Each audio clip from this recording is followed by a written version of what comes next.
They don't come here to attack us because we're rich and we're free. They come and they attack us because we're over there. We don't need to go populist left or populist right. We don't need to embrace neo-Marxism or neo-fascism, these disastrous movements from the 20th century. Turns out the answer is pretty much our Bill of Rights, our story. Embrace freedom. That's the answer. And if the LP has a purpose, it's not to put people to sleep. It's to wake them up. We're here because we love liberty, and we're here because we hate injustice. We are here to save mankind. We are here to fight. Join us, the Libertarian Party, in perhaps the most exciting, grandest endeavor in history, the restoration of American liberty. Ideas spread, they can't stop them. An idea whose time has come cannot be stopped by any army or any government. Hello and welcome to episode 85 of Decentralized Revolution, a podcast from the Libertarian Party, Mises Caucus, and Mises PAC. I'm Aaron Harris, and I'm your host. A very special guest today here on episode 85. I mentioned it, I think, a little bit during this episode, but anytime I talk to people about working with the Mises Caucus, and we talk about it amongst ourselves on the board, about how the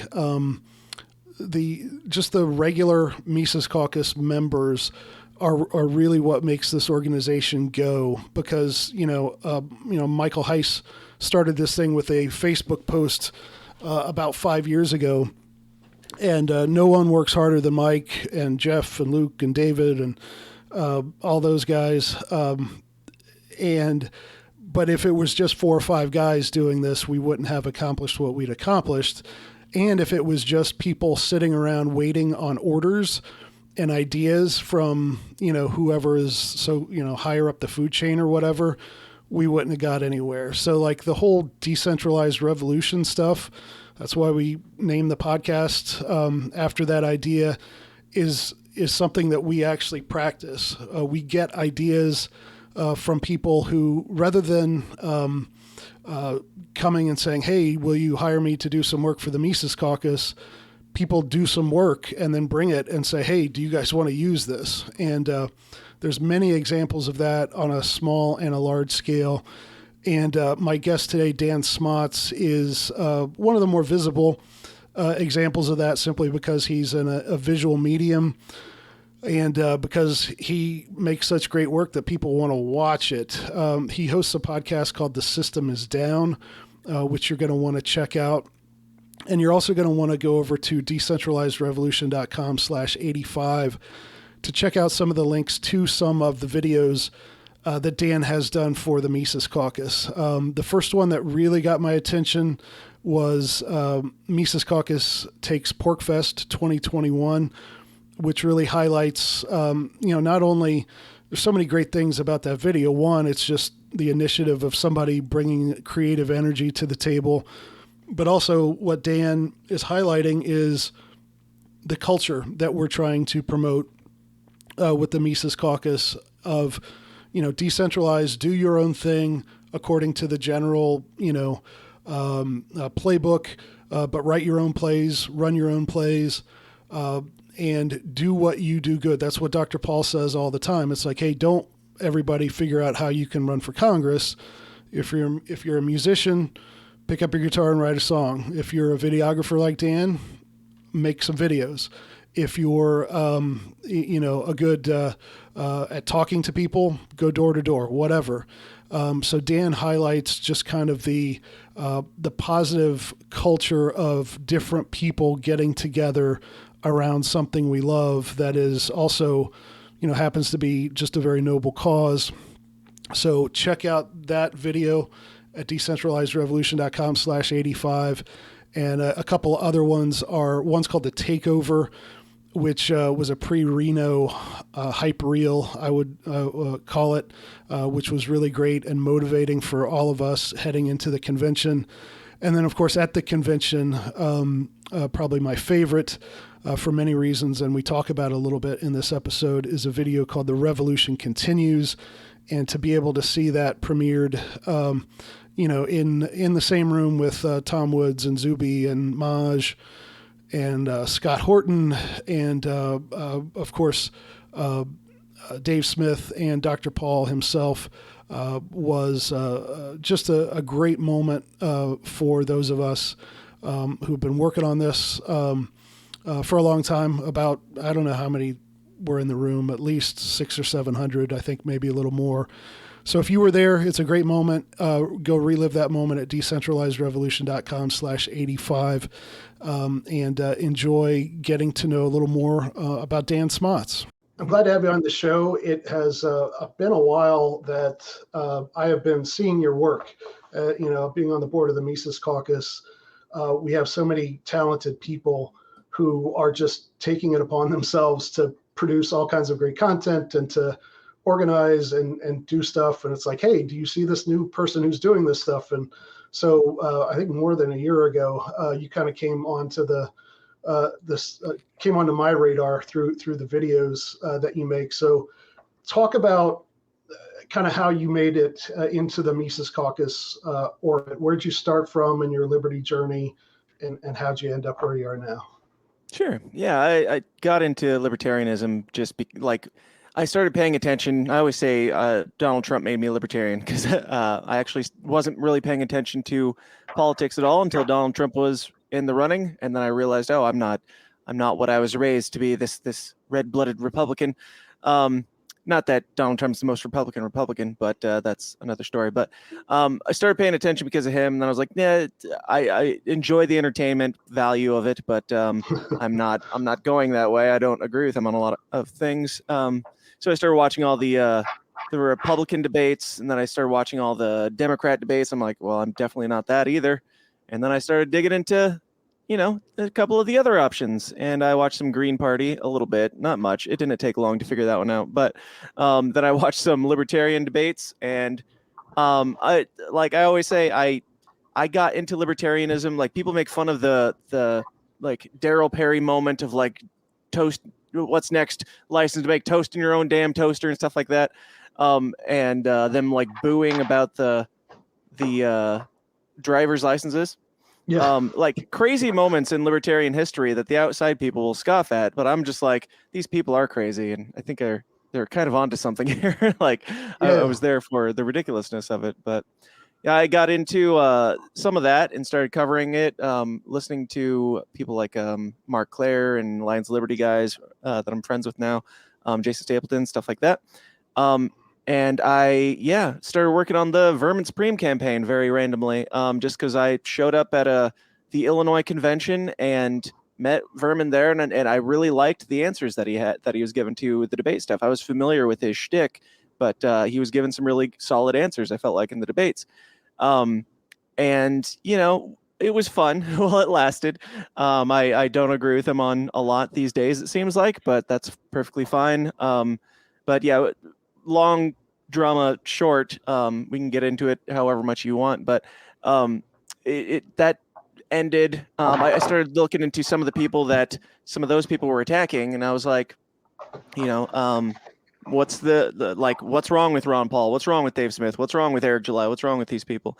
And I found the Mises Caucus, and I was like, okay, so it turns out that they're just all correct. That's the common linking between these people and why they're being attacked, it seems to me. But just you guys' principles and the stuff that you guys stand for, that's what I assumed I was getting into when I got involved with the Libertarian Party, when I got involved with the Vermin Supreme team. It just is libertarianism to me. And so finding that group of people that, just have those core libertarian beliefs, more power to other people that are trying different strategies or whatever. But this is what I think is the most honest, set of libertarian principles that are being played out. I want to get into that in just a second, but I wanted to, as the former White House press secretary says, circle back on the Trump thing, because Trump is obviously he gets brought up a lot in libertarian drama of people say, oh, you guys just like Trump and all that stuff. Yeah. And from my perspective, so I grew up as I was a Reagan kid in the 80s, college Republican type in the early to mid 90s. And so as an ex-Republican, I have a special burning hatred in my heart for the Republican Party, not for Republican people, but for, the leadership. When I was part of the LP in Ohio, I sued, my name was on the lawsuit against John Kasich with a couple other people over the ballot access shenanigans. And so I hope Republicans lose. I will never vote for another Republican. I can't stand the party. Yeah. There's 2 or 3 people, one of whom's, Dr. Paul Massey, a couple, my mayor here in Knoxville, Glenn Jacobs. I still don't vote for him. I like him, but so when Trump came on the scene, I was just so entertained by the whole thing because of him basically trolling the whole Republican Party. And it was about the chaos. It was about the fuck it all mentality. Exactly. He knew what their base wanted, and he was willing to tell them what they wanted to hear. And he totally, he saw that opening, and he saw the disconnect between the leadership of that party and what the normal people in that party, who are good-hearted for the most part, want. And he totally exploited that. But I've always been, from day one, I've been really trying to understand why, and I'm not saying this is why, I want to hear why you were turned off by Trump, but I've really been trying to understand some of the hatred for Trump on the things, it seems like the people who hate Trump the most hate him for all the wrong reasons. They don't hate him because he's a cheap money crony capitalist who is okay with most of the wars, and who bans bump stocks, who pushes COVID vaccines, who pushes lockdowns, who backs up Fauci and all that shit. Yeah. And so I've never gotten the whole he's a racist and a fascist thing. So what was it? What did you pick up on about Trump that made you start wanting to get interested in and involved in politics? What tipped your radar off? Just the bombasticness of it got me interested. To be clear, I did not vote for Trump, but I also was laughing hysterically the night of the election. I was like, this is incredible. This is history making. This is a beautiful thing, for better and for worse. He's certainly better than Hillary Clinton. Yeah, it was just I always say I'm chaotic neutral. There's a part of me that's yes, Elon, buy Twitter, and if it burns down, fine. Okay, I'm just here for, let's shake some things up. And even with the Mises Caucus takeover stuff, with all due respect, I knew that you guys would win deep down, but there was a part of me that was even if they don't win, even if the whoever's are correct and they get in there and they just screw everything up, it's at least we tried something different. At least we shook some shit up. At least we made some waves. I'm not responsible for, or I can't make sure that they do the right thing once they're in those positions. But so far, it seems like they're doing pretty well. But even still, I would have been disappointed if they screwed it up, or if they do screw it up. But I would still be it's better. It's better than the alternative of staying where we were and continuing down this, woke, self-eating prophecy that the lefty libertarians seem to, be pushing for.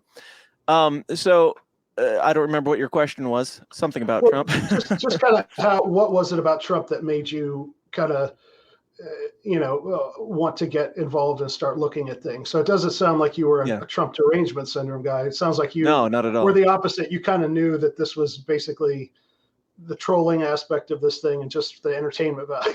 So. Yeah, I did not. I thought there was no chance in hell that he was going to win. I would say that I voted for whoever I don't know, who were the Republican people running against Obama? Rand Paul, Rubio. I mean, in the Kasich. Elections before, I don't even remember who I voted for. I was so Republican, just ingrained. Yeah, I'm pretty sure I voted for Romney. I don't even remember because it had so little impact on me. It was just you're a Republican, go in and check the R box, which is what a lot of people are these days. But it wasn't real. It was Trump that made me start paying attention, because I'm oh, let's see what this shit show is. But he wasn't really the thing that made me go, oh, I'm not a Republican. I don't know exactly what that was, because I was watching all the debates and just kind of really ingrained in it. And I'm all these people, Rand Paul, I was stumping for him for a while because I was vaguely familiar with Ron from back in the day. And then I found out, back in the day, I had a Ron Paul sticker on my laptop, and from 2012, and I didn't remember it later on. I knew nothing about libertarianism. He was just the Republican guy at the time because I was anti-war, and he was anti-war, and that was really hard to find in those days. And then, yeah, like jumping forward into like where I found libertarianism, and then realizing, oh, that guy was actually, a big part of what this movement is as libertarianism. And so like Rand, I was pushing for him, but it was also, at least a little bit disappointed that he wasn't really, upholding the torch all that high. But he was the best, but I knew that he didn't stand a chance. And, I watched the debates like they were sports. Like I was live tweeting them, and I was fascinated by them. I don't like the thing that probably pushed me into libertarianism was kind of just realizing that this is all fake. Like, like watching those debates and seeing the way, people just are spinning things and like arguing with each other. Even just like, we don't know as libertarians what is going to have an impact that's going to sway somebody into digging deeper. Like it's getting them past that cusp of digging deeper that is the real problem that we have. But for me, it was like going from watching all the Republican debates where they're slandering each other, just slinging mud, they're like, insulting each other, and then the Democrat debates being the exact same thing. The libertarian debates, I know that they're not always this way, but at the time they would be like, they would ask questions like, who would you vote for if you weren't running? And what, like, name like the best quality about one of your running mates or something like that. Like it was a little bit more of a civil, at least on the surface, it seemed a little bit more civil to me. And like these people were being rational. And because of that tipping, I started digging into like what exactly they were talking about and realized, oh, this is just correct. And it has been the whole time. Yeah.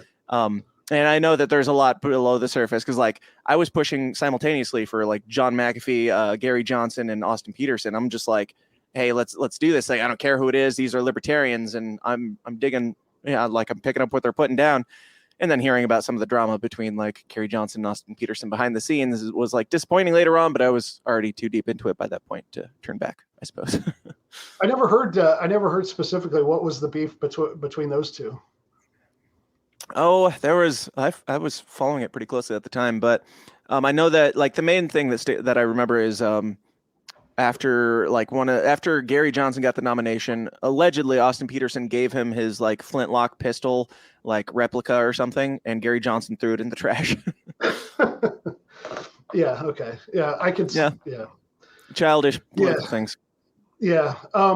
So, and I know that there was a lot of corruption on the Gary Johnson campaign, at least from what I've heard, but I don't know all the specifics for it either. The campaign manager was this guy named Ron Nielsen, and it seemed more like a jobs program for certain people. They raised a lot of money and hired a lot of people and didn't get a lot of ROI. And I think that turned off a lot of people who put in a lot of hard work and didn't get very those familiar. jobs. Yeah. So sounds like the whole Libertarian Party up until about 6 months ago. So yeah, exactly.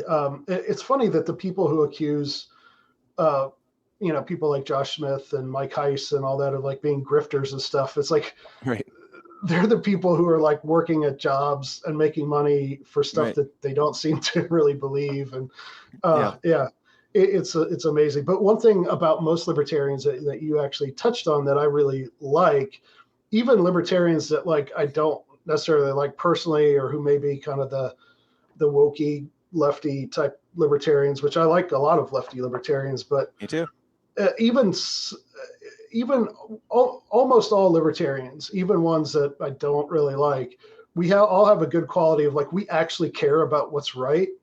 And we debate that and are willing to like debate things on the merits of them and not like do ad hominem stuff. And like, some of that does come in there, but like we all want to be consistent. We all want to be consistent. Right. And so like, I'm not surprised that you picked up on that when you went to a libertarian convention of people actually who care about the issues. Yeah, absolutely. Yeah. Like to be having these very minute arguments on a like big political stage, like big relatively, compared to most things in life, but like the presidential stage for the Libertarian Party to be having these conversations about things like seatbelt laws and stuff. I'm like, yeah, I'm kind of like, I'm pretty autistic myself, and I like ponder these things. I didn't know there were other people, like other freaks out there that were like thinking that into the weeds of this type of stuff. So it's not for, I don't want to say it's not for everybody, but like that type of stuff won't speak to everybody, which is why I think there's extreme value in, like the videos and stuff that I do now, speaking to a different audience. But for me, it was like that very oddly autistic conversations of like yelling about toaster ovens, where I'm just like, cool, Right. let's go crazy. Let's get weird. Yeah, I've been known to like try to convince normies that there shouldn't be drunk driving laws, right? It's like, it doesn't matter what the composition of your blood is. If you're not driving erratically and not plowing over mailboxes, then what does it matter, Right. So I love that about us libertarians, but I think you're right about, we do kind of have to do different things to appeal to non-libertarians, but like, I don't think the answer is to try to be as much like the blue and the red as, sound and act like them and just be like, oh, well, we need to do 80% of what, we need to reduce the federal budget by 20% and bring 20% of the troops home. Like, nobody's going to go for that. It's the radicalism. It sounds like that maybe some of the BS that you saw with Trump, but the bombasticness of it, was that kind of like that sort of ridiculous element along with like some principles? Is that what drew you to the vermin thing? I guess. I mean, I've always been like, I was never like hugely vocally into politics or anything. I was just always kind of a little bit weird, a little bit eccentric. And I was just like, I'm here for the shit show. I'm here for the fun. Liberty should be fun. I believe that firmly. And that actually goes back to why I started digging into the Mises Caucus stuff, or why I paired up with you guys as well, because coming out of that camp, and I worked on the Joe Jorgensen, Spike Cohen team and all that, digging into the Mises Caucus stuff, I was like, oh, these guys they're not just right, but they're having fun. And they're talking, like I heard through the grapevine, rumors of some Dave Smith guy who I had recently started digging into, trying to figure out what the big deal was about him. And I was like, I hit up, I think, Otto, and I was like, hey, if Dave Smith is even hinting at running for president, this was like, I don't know, 2 years ago at this point. I was like, if there's any hint about any of that, I don't know who you need to talk to. I don't know that much about you guys, but let them know I am interested. And it's been fun ever since, like working on Ron Paul stuff, working with, the words of Dave Smith and things like that, things that are, they can have their comedic elements, they can have their dramatic elements, and they have very firm libertarian principles. And it's like I had a lot of fun, still having a lot of fun working with Spike Cohen as well. And then in a completely different vein, I'm also working on Jeremy Kaufman's videos, which are like, I didn't know you were doing. Okay, cool. That explains a lot why they're good. Yeah, so good. Yeah, not to cancel myself outright, but I'm doing those, and like, I don't know, like I could talk all day about how bad of a rap that man gets for just the, like, I've had Mises Caucus people be like, Jeremy Kaufman is he's a Fed or a plant or something like that, like very firmly convinced. And I'm like, dude, I've slept on his couch. I've had him on my show like a half dozen times. I've played with his kids. I've met his family. Like, calm down. He's just like, he's like this scary, evil guy online. And then you meet him in real life and it's like, oh, he's just a dad in like shorts and flip flops. Like, come on, guys. Yeah, I had him on and he was, I got that same exact impression of him talking to him directly. Yeah. He's like a very autistic robot in good ways and bad ways. It's like he has a very cold, calculated heart that doesn't care what people think about him online. But then, like in real life, he's a softie. But that's been great. And like, I'm always here for the entertainment value, and I think that that's what speaks to people the most. And I think that what all of these people that I've worked with, even Joe Jorgensen to some extent, they gave me the creative freedom to put some things in there that I felt like, was a little bit more edgy or a little bit more in your face than, we've seen from political campaigns in the past. But I'm here for the fun. And I think that that's the way forward, is to, like, if we're not having a good time, then why would anybody care to, dig into our crazy movement? So were you into filmmaking or whatever you call your particular set of skills? What were you into that before you came on with Vermin and Spike? Yeah. I was doing this professionally, but it was completely different vein. Like, I started out, like, just taught myself out of high school, video out of necessity for, like, I was in bands and had a lot of band friends and would shoot music videos and things like that, and taught myself how to edit and things. And much later, I eventually got into like wedding video and stuff like that, and was able to quit my job and do wedding video full time. So I'm still doing wedding videos. Now it's kind of split 50-50 between wedding videos and this liberty shit that is completely like kind of polar opposites to each other, but they both have like similar elements in moving people and making people feel certain ways. And I'm kind of edging out some of the wedding stuff. Don't tell the brides, but I like, if I could do the liberty stuff all the time, I'm certainly down for that, because I think it's very valuable. I don't see how you can do. I don't see how people who do wedding photography and video, like I hate weddings so much. Like my wedding was great, and like after my wedding, I'm like, hey, I never need to go on another date again. And except for close family members, I never have to go to another wedding again. And I was, so what's that like? That's got to be kind of, is there fun stuff about it, or is it just like deja vu every weekend? Yeah, it's fun at times. Like, since they're usually in like hot outdoor temperatures and things like that, that's not great for my ginger skin, but because God hates gingers. But it was very stressful for the first several years probably. But once you get to the point where like I have enough gear now to be confident in stuff, like it kind of becomes routine, and it's not that big a deal. But like wedding videos are like pretty much all videos of this type, I feel like, are just kind of like manipulating people in some way or another. Like yes, your wedding sucked, and when you watch your wedding video, you're gonna see that it was like the most amazing, beautiful day where you guys were only ever smiling. Like I'm not making it 100% realistic here. Like we might stage some shots even. Like it's to, I guess, bless your marriage in the future and stuff like that, because you'll be able to look back and see the words that you said to each other, and the ways you interacted with each other. I think that is value. And with the liberty stuff, it's very much like manipulation gets a bad rap, but I'm all about propaganda. Like I just call myself a liberty propagandist. I don't care. Like these people are brainwashed into believing that the state is there to help them, and that is the only way. And the only way that things can possibly get better is more state. Like it's self-defeating on its face. And like they've been brainwashed to that point. Manipulation is only bad if it's used in, my phone is going off somewhere, if it's used in harmful ways like that. So like, I think we need more culture. We need more just convincing people that this is fun. Because if you go on Liberty Twitter, it doesn't always look that fun. Like if somebody's just dipping their toe in the water, or if you listen to like certain podcasts and things, Liberty looks like it sucks a lot of the times.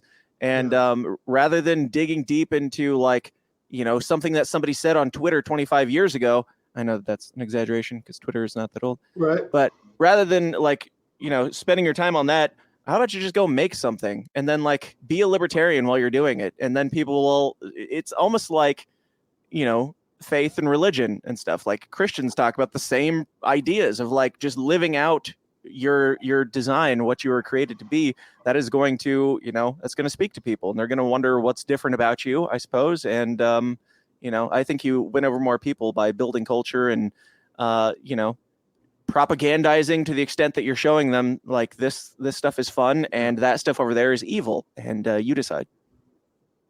Well, and the propaganda is kind of like indoctrination. You hear indoctrination come up a lot. We're talking about public schools versus homeschooling or unschooling or private schooling. It's like, well, indoctrination is going to happen. It's just a matter of who's doing it and what they're indoctrinating. And propaganda is the same way. Like everything, is propaganda. Everything from advertising to politics. Yeah, it's going to be there. So do you want a society? Do you want to be part of a culture that does that based on the truth and positive culture, right? Or do you want to do it based on, hey, I'm trying to get Joe Biden elected, right? Right. Like, or I'm trying to bomb another cluster of brown people. Like, like we're propagandized like the most hardcore for war, in favor of war. But then when it comes to us being anti-war, a lot of the time we're just like, war is bad. It's like, yeah. Okay. Well, we need to like the things that they're using, the brainwashing techniques, we need to pay attention. I'm not saying go out and brainwash people necessarily, but like things that they like, techniques that they use. Like they have that ad that was like for the PSYOPs division of the military, and it's like this beautiful like art, like 5-minute art piece, and I'm like, wow, that was a very like inspiring video, and it's complete and utter bullshit, but it makes you feel a certain way. We need to be doing that on the other side, not that it's complete and utter bullshit, but making people feel things. And as a giant group of autistic people, we have a hard time understanding emotion and much less conveying emotion. And I feel like video is the best way to do that, because it captures not just information, but the music, the lighting, the flashing lights, even the subtle messaging, the Easter eggs, things like that. Are things that really, speak to people, draw people in ways that are in like their subconscious brain that they don't even know are happening. Like Spike Cohen always said when I was like I'm still working with him. I don't know why I keep saying that. When I was like on the campaign, on tour with him and stuff, like we did like a daily vlog thing, and I would show it to him like that night or the next morning. And he would always be like, how do you make me cry watching the words that literally just came out of my mouth 25 minutes ago? Like it's all the music, it's all like just the subtleties that a lot of people overlook, especially in doing like political ads. It's just been historically a politician talking about political things, and that speaks to maybe us, maybe political people, but it does not speak to your normal like whatever, your normal person. Well, I said earlier, I'm a Reagan kid. Like, of course, one of the famous political ads was like, "There's a bear in the woods" ad. Do you know about that one? I don't think so. Okay, so it's back during Reagan's re-election in 1984, and there had been like a recession in his first term, and I remember that well because my dad was laid off from General Motors, and so it wasn't necessarily a foregone conclusion that Reagan was going to win, and of course, the Cold War was still going on, and so they made this ad, and it's like it looks like this Mutual of Omaha, nature video, and there's like this bear walking through the woods, and this guy is intoning over, he's like, there's a bear in the woods, and wouldn't it be, shouldn't we be ready in case the bear comes? It's very artfully done, but it doesn't have anybody with a suit, it doesn't have anything, but it's very manipulative, playing on the whole Cold War thing. And it was one of the things that turned things around. And, it is like what you're saying, how powerful video can be, because it has images, music, and words. So like three things that, different people learn and take in information in different ways. So you're hitting people from, at least three different sensory inputs, and it can be very effective. So like you said you're kind of totally self-taught. Who did you, were there any sort of genres or directors or anything like that where you kind of watching that stuff, something kind of the penny dropped for you and you kind of live by the lessons learned there? What's your inspiration? Not really. I kind of just make it up as I go. But to be clear, I like for anybody who's not libertarian that happens to be watching this, libertarian is or autistic is a term of endearment. It's seeming as though I have that as well, and I'm perfectly fine with that. But I think it's like I've always had a very, I guess, laser focused eye for art and things like that, like pitch and music, and like if I was like covering a song or something, like if I felt like if it wasn't exactly the way they sang it, it was incorrect and stuff like just really closely, unintentionally, not knowing that it was not normal, paying very close attention to like camera angles and things like that in movies, things that moved me. But it's really just a lot of it's just what feels right. And like I'll keep reworking a video until it feels right, until it moves me to some extent. But I'll say, as far as like the libertarian video stuff that I'm doing, I have to give major shout outs to Jed Weiss for his video work that he did on the McAfee campaign. And I've told him this a million times. You saw those videos, right? Yeah. Okay. Yeah. He did like 3 or 4 or 5 videos. And this was like when I was just kind of dipping my toe in the water of libertarian stuff. And somebody put out, he put out something like, does anybody do video editing? I need a couple very out of the ordinary political ads. He put that on Facebook and somebody tagged me in it. And I hit him up. He didn't end up working with me. I'm glad he didn't, because at the time I wouldn't have done something to the magnitude of what he did. because he just made these like beautiful art pieces, and some of them were narrated by McAfee, some of them had very little to do with McAfee, and some of them, you know, were a little bit more McAfee central. But just stuff that still moves me and speaks to me to this day. That's just like, it doesn't even necessarily all like make surface level sense that we're typical, like we're accustomed to seeing in politics. It's just like very cut and dry. Here's the facts and here's what's wrong and here's how we fix it. It was just speaking to the emotion and the humanity of the people in this movement. And that really inspired me, seeing like that you can do stuff like that. You can do completely out of the box ideas, like especially in the libertarian movement. And even now, like doing it semi full time as far as the liberty stuff. Now I like, it's hard for me to even explain to normal people what I do for a living, because they're like, what do you do just weddings? I'm like, no, I do like political ads. And they're like, oh, that sounds awful. And I'm like, no, but let's not get into it. like I do bombastic, crazy political ads that I try to, you know, make people feel away with. But yeah, Judd Weiss really inspired me in that. And he wasn't a video guy at all. Like he was asking because it was his first video. He had never done it. And he just said, I see a need. I'm going to do it. He figured out how to do it. And, you know, if nothing else, it inspired me to, when I started working on the Vermin team, to be able to feel like, hey, this is kind of like a no bars held like arena here where I can just have some fun and do it for liberty. And it seems to be working out so far. So Spike has or had a background in video too, right? Didn't he have like a video production company or something? He had a web design company. I don't know if they did video at all. Yeah. Okay, I wasn't sure. I know his company like had that. media in it or something. But so what? So was most of your stuff for that campaign, was it working with Spike, I guess? Yeah.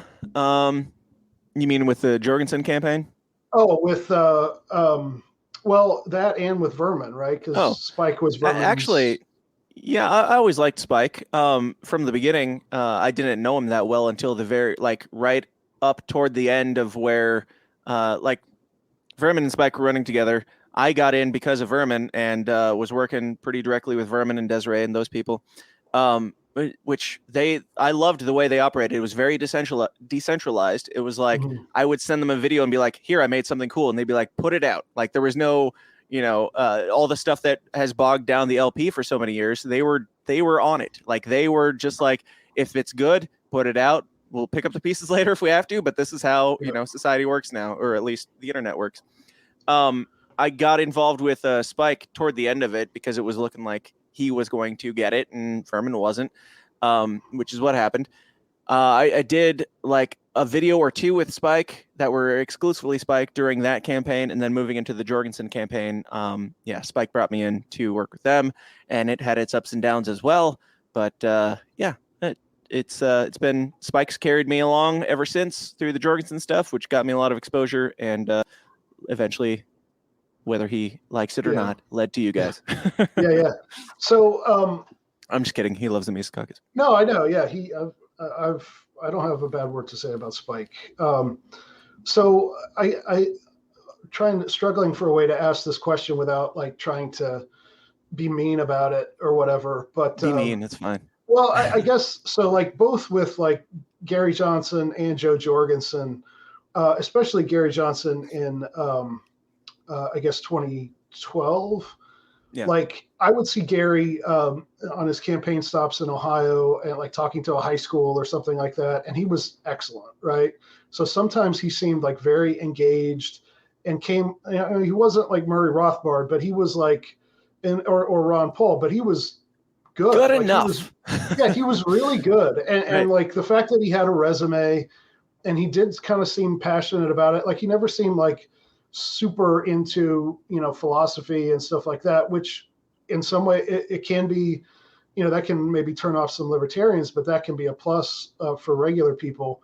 Sure. But then, with the Bill Weld thing in 2016, and then, like Joe Jorgensen is another example. Like if you look at most, if not all of her sort of policy positions, they're great, but like there's something not quite, I think it might be generational. That's kind of hard to market somebody like that to kind of younger people. And so how do you market? How do you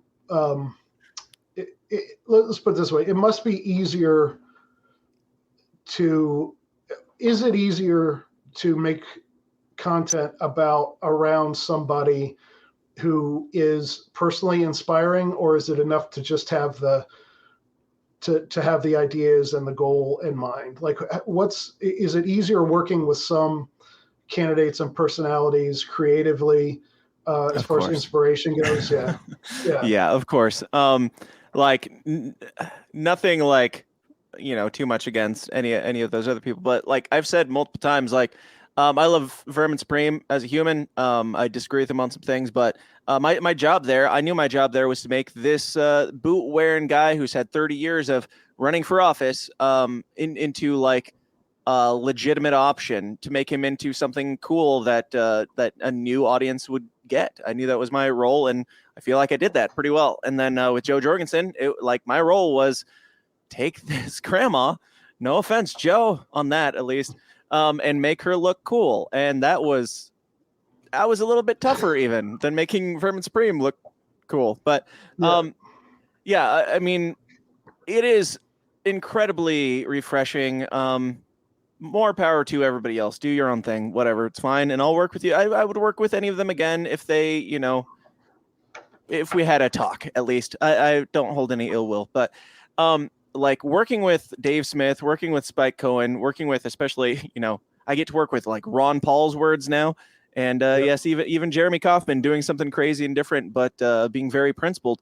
It's incredibly easier. Even just for the sake of like finding B-roll and stuff, finding stuff on the internet that these people have done.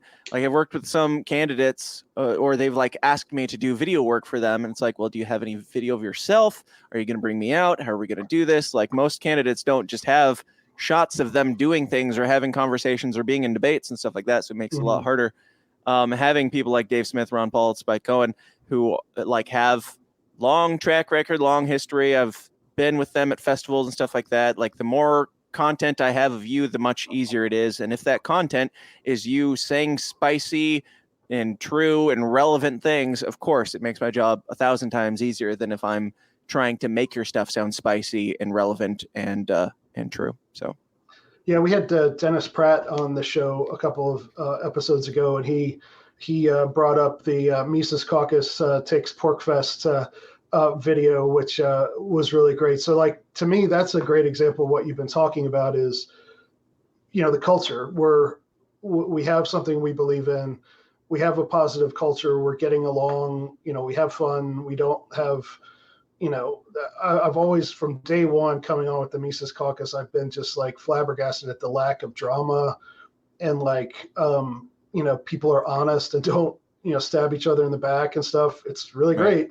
And then all of those personalities at PorcFest, like to me, that had to have been and it really comes across in the video, just the positive culture of a bunch of crazy people, crazy in the sense of being willing to do something countercultural, and having that all together and being able to celebrate that's one of my favorite things that you've done. Absolutely. And a lot of that stuff, like a lot of the PorcFest stuff that I've done, a lot of the Reno stuff, a lot of these different convention things, like I'm like the more decentralized, the better everything typically turns out. I've noticed I'm to the point now where I'm just like, hey guys, there's this event going on that like, let's say Reno, I think that it would be very valuable for the Mises Caucus to have footage of that. And like, this has to be documented. Bring me out as like, just pay for my travel. I'll get there. I'll figure out how to make money after, because being around all these people that I'm probably going to work with. And so like, this stuff needs to be documented. We need to be putting this out and showing, what's going on and making it look cool. Like with the Mises Caucus takes PorcFest thing, that wasn't planned. I just like was at PorcFest. The Free State Project brought me out to film for the festival. And then afterwards I was like, hey guys, I think I can make like, I don't know, at least 8 to 10 minute long video or like 3 separate videos of everything that just happened with the Mises Caucus at PorcFest, because it was that cool. Like we need it. I don't know. Like it's staggering to me that when I got involved with any of these camps, like the Mises Caucus or Vermin Supreme or whatever. Like most of these people, like I just assume like these people are cool, so somebody has stepped up to do the video work. And like I've been preaching this for a while. Like if you are passionate about something, don't stop assuming that somebody else is doing it, because they're not. Like especially in the liberty movement, they're that thing that you could be like instead of like running for local office, even if you had a passion about something and you saw a need for that's probably more valuable to the liberty movement than you running for local office for like school board or something like that. Maybe not, but like if you see a need, just always assume that somebody else isn't doing it, because I was shocked. Like the Mises Caucus doesn't have a video guy. Like they seem like they got their shit together, or like any of these people. It's like it's just filling a role, just not just out of necessity, but out of the love for doing it. Like most of this stuff is stuff that I would be doing if I wasn't getting paid for it. Don't tell anybody that. Don't tell Heist that. Right. Don't tell Jeremy. Just kidding. Right. I mean, a lot of it started with me doing it for free and being like, "Here's this. Do you guys want to use this?" And then paying for it. So, well, and that's a big difference too. I mean, again, as someone who, when I was in leadership with the party in Ohio and on the Mises Caucus, like we don't get that so much here with the Mises Caucus. It does tend to be people who there's a big difference between if you want to work with someone or you want to sell something to somebody. There's a big difference of saying, hey, pay me some money and I'll go make something, versus here's what I made. Can we work out so I think you're, taking the initiative and showing that it just inspires a lot more confidence. And I think that's a good life lesson, whether it's politics or like whatever hustle you want to get going. Like just especially if you're wanting to do like art and stuff. Don't go to college for art. I'm telling you kids right now, don't go to college for art.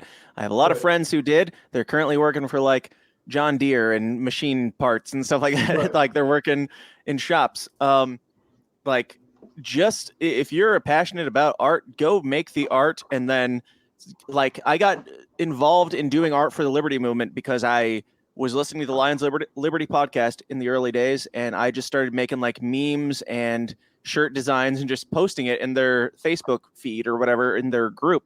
And then, I had no like real goal or intention with it at the time. I didn't think anything would come of it. I assumed they had a graphic design guy. Turns out they didn't. And so Mark hit me up later and he's like, I like the work that you're doing. Do you want to do this? And then they ended up bringing me out to Pork Fest, which got me more involved with those guys and networking and everything. Shot them there one year, and then Free State has brought me back out several times since then to shoot for them. So, you never know. Like, do the thing that you're passionate about, whether it pays or not. And it's probably gonna, if it's good, it'll end up paying off eventually. So, before I get into, I want to talk about what you're doing now and give you a chance to plug Systems Down and other stuff you're doing, but. Out in Reno at the Take Human Action Bash, I was kind of sitting at the table on the other side of this big round table with Dr. Paul, and we showed your video. What was the title of the video? I can remember everything about it, but the title. That one was called, wow. I would have known easily if you asked me normally, but I don't remember. Yeah, we'll have the show notes have it on the show notes page at decentralizedrevolution.com/85. But anyway, I think it was just called the Takeover, right? I think. No, that was the early one that I did for you guys. The Reno one was The Revolution Continues. Yeah, that's it. So I was sitting where I could see Dr. Paul, and he was with Daniel McAdams. And I think the other gentleman with him was, I think I know who it was, but I don't want to put his business out there. So he was sitting with those two guys, and the other guy was about Dr. Paul's age. And this video comes on, and it's just, if you haven't seen the video, go to decentralizedrevolution.com/85 and watch it. And during this video, he's really watching this thing, and I'm, you always wonder what he's going to, it's a very modern, sort of loud, cool video. Right. And at the end of it, it kind of ends, and he looks over to his friend, and I couldn't hear what he said, but you could kind of read his lips and his facial expression. He's like, that was really good, and it was just this great moment, and to see something that, pays homage to what he's meant to all of us, and to see him in that moment, like really, truly impressed, in a sort of a private way. I was just really great to see that. So I wanted to tell you that, and just how. I will say I wasn't paying attention to him, unfortunately, because I'm always like, hey, let's capture the crowd, capture the thing that's happening. I wasn't even thinking, hey, get Ron Paul's like reaction to the video you made for him, dummy. But Chris Velrath, who's from Delaware, he does great work as well, and he was actually right next to Ron Paul at the time, and captured Ron's reaction to the whole thing, and he sent that to me. Nice. So, I'm gonna have to ask. I'll ask Chris, because I want to see that again.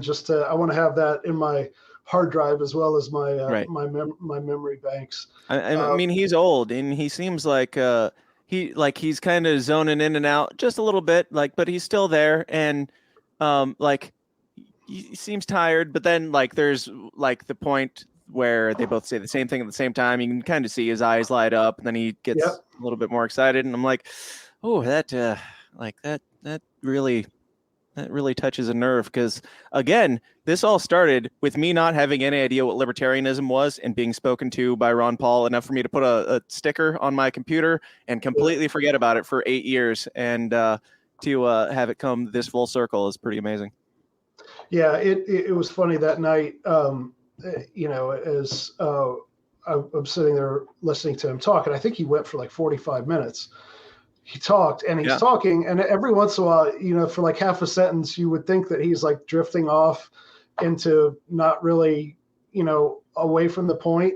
And but he would always either bring it back to the point, or just like start on another like equally relevant point. Like he kept coming right back to it, and it was just like it was really tremendous. And so I was it was almost like watching a tightrope act, because you're like, is he still doing this? And he was. So, well, I mean, it's not so much watching a tightrope act as it is watching Joe Biden, obviously, because he kept it together for 45 minutes, and Joe Biden, they can't put out a 20-second video of him in his household without cutting it at least 3 times. So certainly props to Dr. Paul. He still got it. And I mean, once you get to that point, it's like, you've said the same thing so many times. If you start to drift, which you would think Joe Biden would have the same thing. He's said the same thing so many times, but he's gone back and forth between pro-war, anti-war, pro-cop, anti-cop, and back to pro-cop.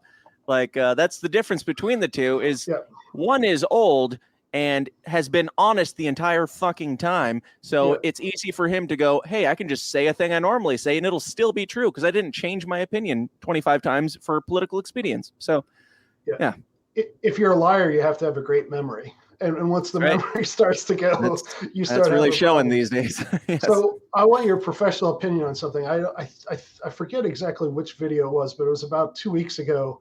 They put out the video of Biden, and he's talking about something, and he doesn't blink for 2 or 3 minutes. Was that a deep fake? That looked like a deep fake to me. I mean, am I right or?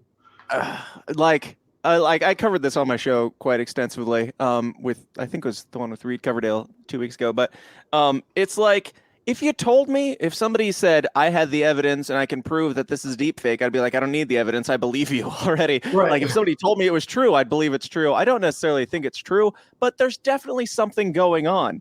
I was joking about it being a deep fake mostly on Twitter, but I'm like, this could be. And if it's not a deep fake, it is the most horrifying, not deep fake I've ever seen. Because it's this is a different person in his house than we've normally seen. Whether that's, I don't even, as a conspiracy guy, I don't even think it was a body double or a deep fake or something like that. I think he was doped out of his mind. And they still, that's the video I'm talking about specifically. It's 30 seconds long. They cut it 3 times there, and he didn't blink once. And they're as a video guy, I know that you get probably a bunch of takes, even for Jeremy Kauffman. I'll get 2 to 3 takes of every single line. With Spike Cohen, same thing, because you can craft these things together to make them sound the best that they possibly can. Those were the best 3 takes that they came up with in his home with endless amounts of time that they could shoot it. Like, you didn't have to worry about sunlight or anything like that. In his home, 30 seconds, 3 cuts, and they like. If I could give like some advice to the president's video guy, maybe find some B-roll or something to cut away to make those transitions. Yeah. Like, it's baffling to me. It's almost like the thing I'm saying about like the Libertarian Party. It's like somebody in the Democrat Party, like I don't want to give them any ideas, but somebody in the Democrat Party should be like, there's a need there that is not being fulfilled, because it would not be hard for me to make Joe Biden not look like a fucking, I don't know, psychopathic murderer in this video, who's like propped up by strings, corpse. But that's the best that they came up with. And then they're like, I guess it's good enough. Let's tweet it out. Like, you didn't have to put it out at all. Nobody was asking for it. Nobody was expecting it. And it's haunting. Yeah. Yeah. Like you said, just either B-roll or just have like camera 2 where you could like just, get a shot of him off to the side where he's not like. How do they not know? How are they not doing like 5 cameras at once so you can always cut away to something else with this guy? Yeah. Like, that would that would work wonders, but he's not blinking, and that's concerning. Yeah, Tony Soprano described Richie Aprile in a Sopranos episode. He's like, Manson lamps, like Charles Manson, like, that's what came to mind. He just looked like, I don't know, like, just, did they like shoot him like a mega dose of amphetamine or something? I don't know, but anyway. Yes, and that video is why I am calling for, not necessarily jokingly, somewhat jokingly, but not necessarily, Biden for president 2024. I just want to see them own it. I want to see them. Yeah. He keeps saying he's going to do it. And I'm like, yeah, Trump could be better on policy, and we might not be in quite as much of a shit show, but I kind of am here for the shit show and want to see them have to justify this for another 4 years, because it's laughably bad at this point. Like, he'll be dead. Like, I can't believe he's alive at this point, but I want to see them prop up his corpse so hard just to keep Kamala Harris from becoming president. And I feel like that's what they're doing now. Here's my theory on what's going to happen, and we can, timestamp this or whatever, but I think they're going to run him. They're going to have him get the nomination at the convention, and they might swap Kamala out or whatever. And then he'll get sick. Like, he'll get COVID again, or he'll have a cancer diagnosis, and they'll swap. Sick, you mean not drugged out of his mind? Yeah. So I think he'll get the nomination, and then they'll have some way where they'll swap in like Gavin Newsom at the head of the ticket, and Kamala will still be like number 2 or something. They're going to do something like that so that they don't. It's going to be a hell of a juggling act. But they've got the work cut out for them. Well, but they know how to do it. I mean, it's the DNC. They did the thing with Hillary, and I think there's a legal way that it would probably be the easiest way for them to do that.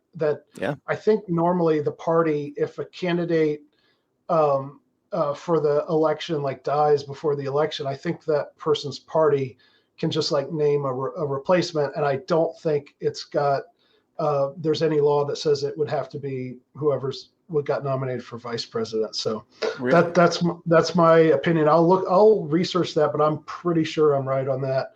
Tell me, So tell me about your podcast, the other stuff you're doing, and then So how can people engage with what you're doing these days?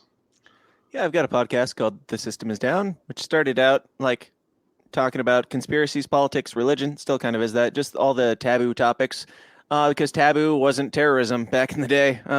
It is now, so it's a little bit trickier. But just digging into like things that when I have a drink and sit around chatting with friends, we would dig into these things that normal folks seem to find taboo. And I'm just like, I don't understand why. This is just like a search for truth. It's just like trying to figure out what is. And that is, it's taken many shapes over the years. It started out as like a group effort, and that lasted for like 1 episode. And then became like, for scheduling reasons, it was like me doing interviews most of the time for several years. And I had on like David Thibodeau from Waco. I had on Juanita Broderick, who was raped by Bill Clinton. I had on Tom McDonald, lots of great people. That I enjoy very much, but that takes a lot more time than what I've kind of transitioned it a little bit into a little bit more like news coverage, and I'll bring on a co-host, and we'll just make jokes about the news. That happens typically every Wednesday at 2 p.m. Central, or corn time, as I call it. I still do like when LP Delaware was having their corruption issue, I had them on to talk about it. Then I had Will McVeigh on to talk about it, and that led to a lot of them. Or a lot of the LP National figuring out what really was the case there. So I'll dig into some of the libertarian drama stuff and cover some of the corruption and things like that when it comes up. And it's kind of just whatever I feel like at the time. But typically every Wednesday at 2 o'clock, we do a live stream where we just we go through the news, we make jokes about it, and we, get a little bit, offensive, just having fun, because people don't know what they don't know. And like, most people don't have any idea what is happening. Like, most people aren't on Twitter. Most people aren't dissecting CNN to find out what their latest lie is and stuff like that. Most people have no idea what, even the culture war is or what goes on around that. And I think these things are important to bring to people. And I don't think that we necessarily need another podcast that's coming on and ranting and raving about how stupid the left is or whatever. I do a lot of that, sure. But it's more just like, here's the news, and as like we're kind of just dissecting it in real time and making jokes about it, because as the world burns, why not have a good laugh at it together? That's what it is mostly right now. And I do still do interviews on Mondays or here and there whenever I can. But it's been a lot of fun. It's been a lot of different stuff like that. But primarily the goal of it has always been just to basically change the world, one uncomfortable conversation at a time, and just like speak civilly, have fun, and dig into things, say the things that we're not allowed to say. That's that. And you can find it at thesystemisdown.tv. How did you get into the conspiracy stuff? Like, for me, it was like X-Files and Art Bell and things like that back in the 90s. I don't know. I got into eventually, I think 9/11 was some of the earlier stuff. There wasn't a defining moment that I said, hey, I was always kind of skeptical of authority and skeptical of some of the stuff I was taught as a child and things like that. I just kind of had a little bit of a, emo, rebellious, nerd, autistic nature or something about me. And if you're not allowed to talk about something, if you're not allowed to ask questions about something, then, it's probably worth a look. Because why is it dangerous? I should at least know why it's dangerous. If guns are evil, I should be doing all my research on guns and finding out why they're evil. And then you obviously find out that that's a lie. I don't know. Just 9/11 fascinated me, and I've dug into and still dig into whenever I can, whenever YouTube allows it, or whoever. Things like I love the flat Earth conspiracy theory. I think it's fascinating. I go all the way. I don't care. I don't necessarily believe any of these things 100%, but what I do believe is that we are being lied to about something. I don't know what happened on 9/11. I don't even know what the shape of the Earth is. I don't know what happened at Sandy Hook exactly. What I know is that there are things that do not add up with any of these cases, and the people that are digging into it aren't just stupid people on the internet, in their parents' basement or something. Most of these people are far more educated than I am, far more educated than most people are who are criticizing these things. You don't enter a debate about flat Earth as a flat earther. You don't get into a debate without having done a shit ton of research, right? These people threw their lives away because they believe that something is true. I want to know why they think that, and I think it's fascinating. And I love digging into these things with an open mind, but discernment, and just figuring out why people believe what they believe. And turns out they're not all stupid. So I was getting ready to say goodbye, but since I have somebody who seems to know something about it, I have to ask. I'm good. Okay, you got a couple minutes. Okay, so as long as you want to go, man. The flat Earth thing. So every once in a while, on Facebook or something, I see people saying, if you're a flat earther, don't message me and just unfriend me and all this stuff. And I've never been accosted by a flat earther. I've never looked into this. Is it is it an actual thing, or is it my theory on some of these things is that the CIA just started these things as a massive troll to discredit conspiracy theorists and stuff you're opening a like big can of worms, my friend. Well, just like, is it like, it's really a thing? People actually believe that the Earth Yes. is flat. Okay. There are people who do the research, who have done mathematical tests and equations and things that are beyond my own understanding. That doesn't make them right or wrong, but it makes them smarter than me, and they believe this 100%. And like people that I'm really close friends with believe it more strongly than I do. I've gone on other podcasts like debating people who are against the theory and stuff, and it turns out that nobody has a clue what these people believe except for them. Like the people who are chastising them, they have no idea like why they believe this way. And I'm even more hardcore on like the moon landing and stuff like that. Like I don't believe that happened. And if you ask somebody in real life, I've had a thing where like I'll ask people, do you believe that man has walked on the moon? They say yes. And I ask them, how many people have walked on the moon? They can't answer. How many countries have walked on the moon? They can't answer. How many rockets have gone up? How many rockets failed? Like they have no idea about exactly any of the history, but they're very, very sure that you're very stupid for even questioning that this is a possibility. It's like, so you're just writing it off just because the government told you that that's what happened. All right. Well, that's very libertarian of you. All right. Yeah.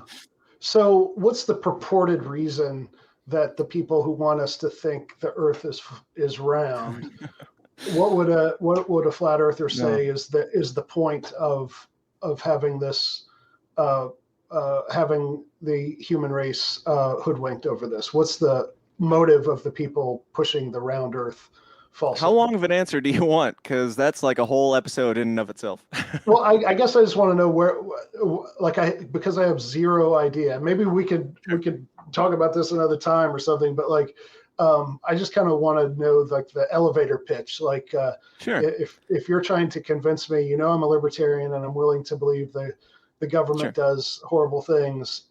So your elevator speech on why I should look further into this, knowing that I distrust powerful people with agendas.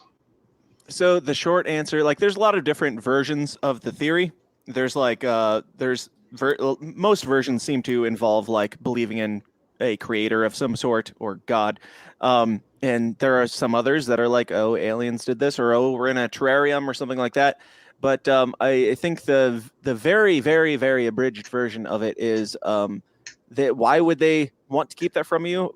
I think it's more for your lack of self-worth. It's to keep you feeling like you're a speck on a speck in the middle of a vast speck that's in the middle, like swirling around in the middle of nothingness, and came from nothing, is going nowhere, and you have zero value at all. I think a lot of the flat earthers, and the thing that, again, I'm not completely sold on the theory, but it's my favorite version of reality. Like, I hope it's true.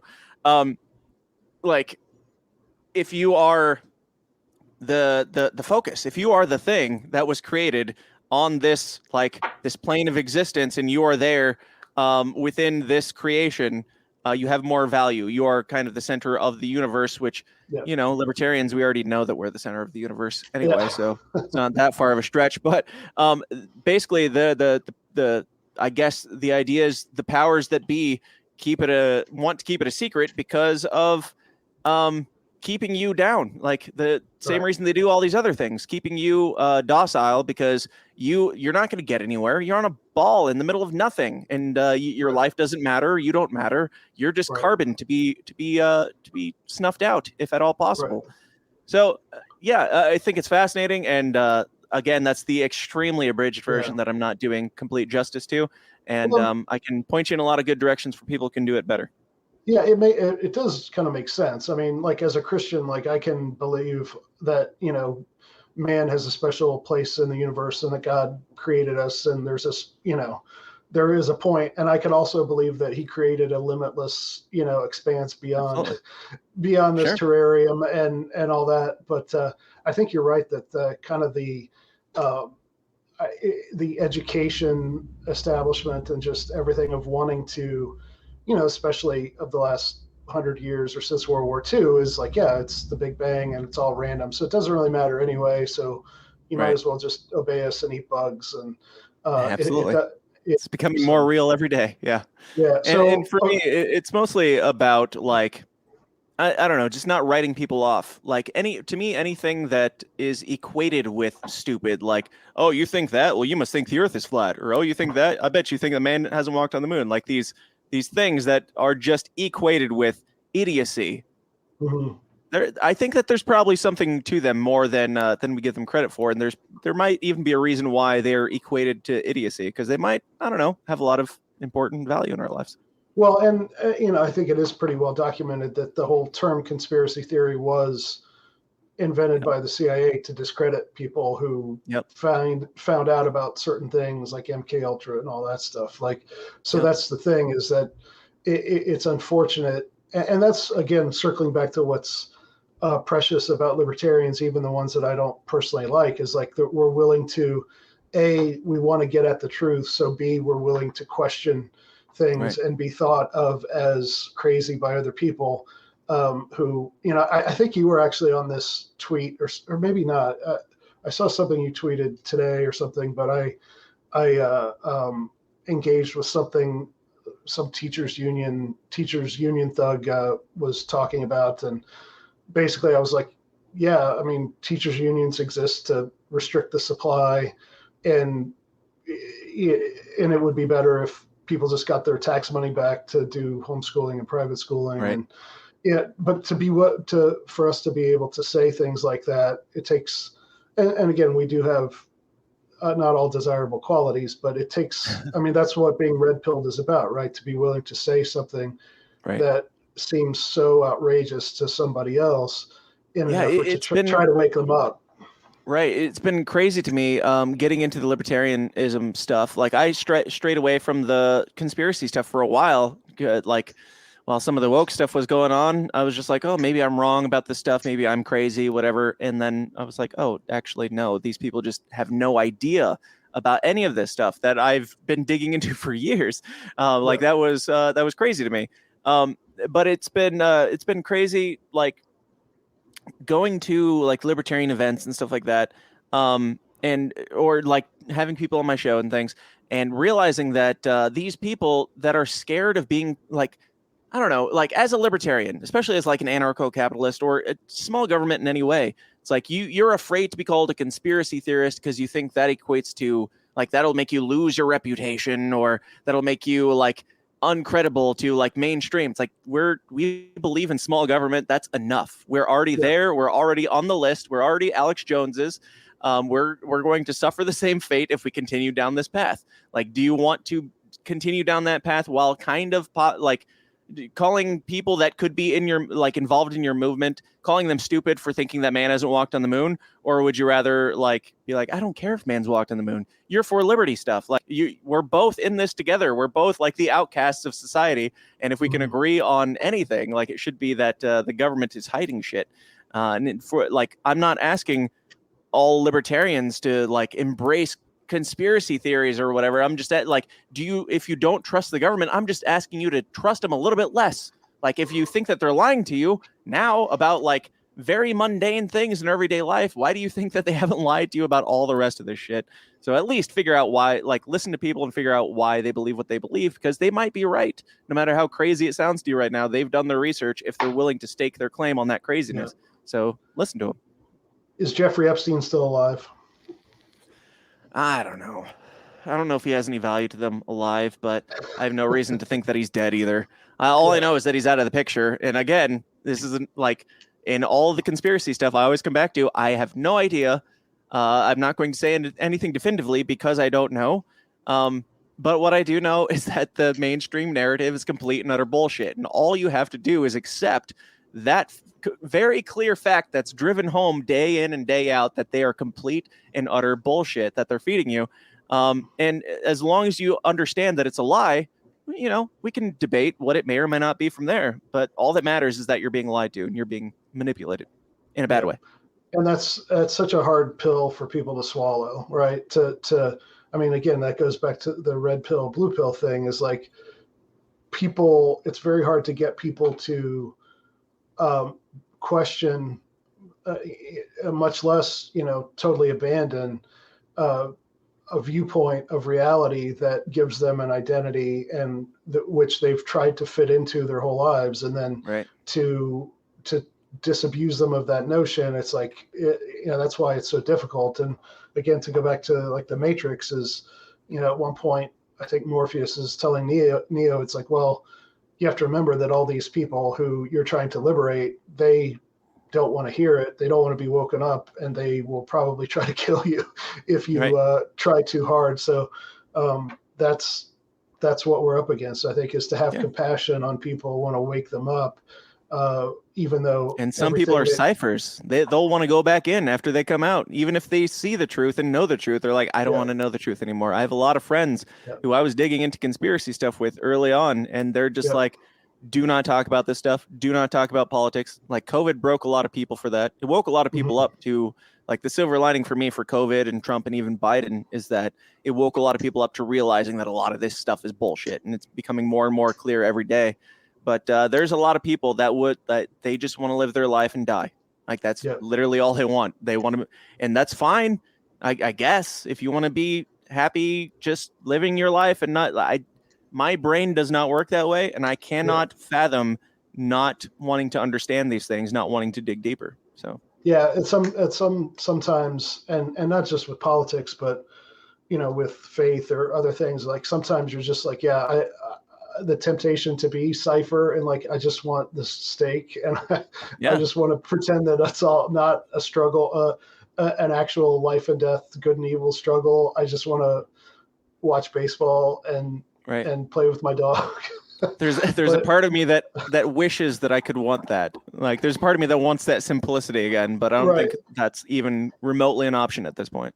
Yeah, there's something about, once you do eat that pill, and some of it, I think, like, I've always kind of been that way. Like, I remember just things that my kindergarten teacher did that, like, red pilled me. I was like, this isn't about learning, so I think with some of us, it's genetic, and we're blessed / cursed with that skeptical gene. And once you see some things, like, you just can't go back. Like, I don't know, with the flat earth stuff, look around in your room. If you have a globe, pick it up, look at what the sticker on the bottom of it says. It probably says, do you have one? I do actually have a globe about 15 feet away. I'll check it out after we say goodbye. All right. Well, post what it says. Okay, I'll do that. So, I'll tell you. I think all of them. I'm pretty sure all of them say for what is it? It's like for decorative purposes only, not to be used in teaching or something like that. On every single globe, they're for decorative purposes only. It's like.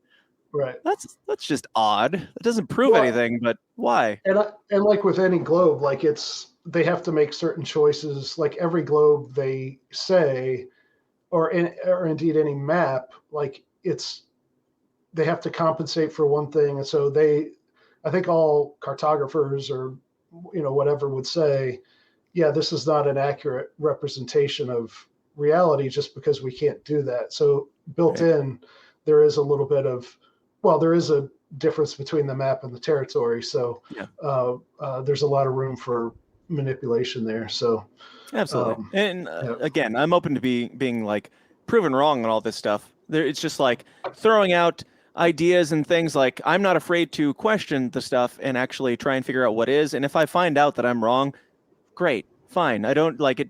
I don't hold these things aren't precious to me. Even libertarianism, if somebody could actually convince me that this is incorrect and this is not the way to go, like, I know Penn Jillette's not the best example anymore as far as libertarianism, but early on, I was listening to his show before I got into libertarianism, and he was talking about it a little bit. I knew a little bit about it, and he said something about, like, if we tried libertarianism, if we actually tried this, and there are people dying in the streets, then I have an open mind enough to say, okay, let's try something else. Like, I just want to know what the truth is. It doesn't have to be this label or this precious thing or whatever. The earth doesn't have to be flat or anything. I don't care. I just want to know what the truth is. And if that's the case, then I want to know what it is. And so far, I'm convinced that libertarianism is the way, and we'll leave it at that. Yeah, well, I'm glad that you're doing what you're doing and doing your part to help wake people up and motivate them. And again, it doesn't have to be the Mises Caucus. I think what we're doing is important, and there's a reason why we're flourishing because of the culture and because of the idea. So I'm glad that you're part of the movement, and look forward to keep working with you. So thanks for coming on. Absolutely. Yeah, man. Thank you so much for having me. I appreciate it. And there you have it. I'd like to thank Dan Smotz for his time and wisdom and all his great work, and just the, what he exemplifies is what we're encouraging everybody to do is, bring your talents to the table, and just pick up your pen, pick up your guitar, pick up your camera and your keyboard, and do something for the movement, and we'll find a way to make it work as long as we have the right attitude and the right principles. So follow Dan's example, do that. Go over to the show notes page at decentralizedrevolution.com/85 for links to Dan's podcast, The System is Down, as well as some of the videos we talked about. Thanks to Dave versus Goliath for all the music you hear on Decentralized Revolution.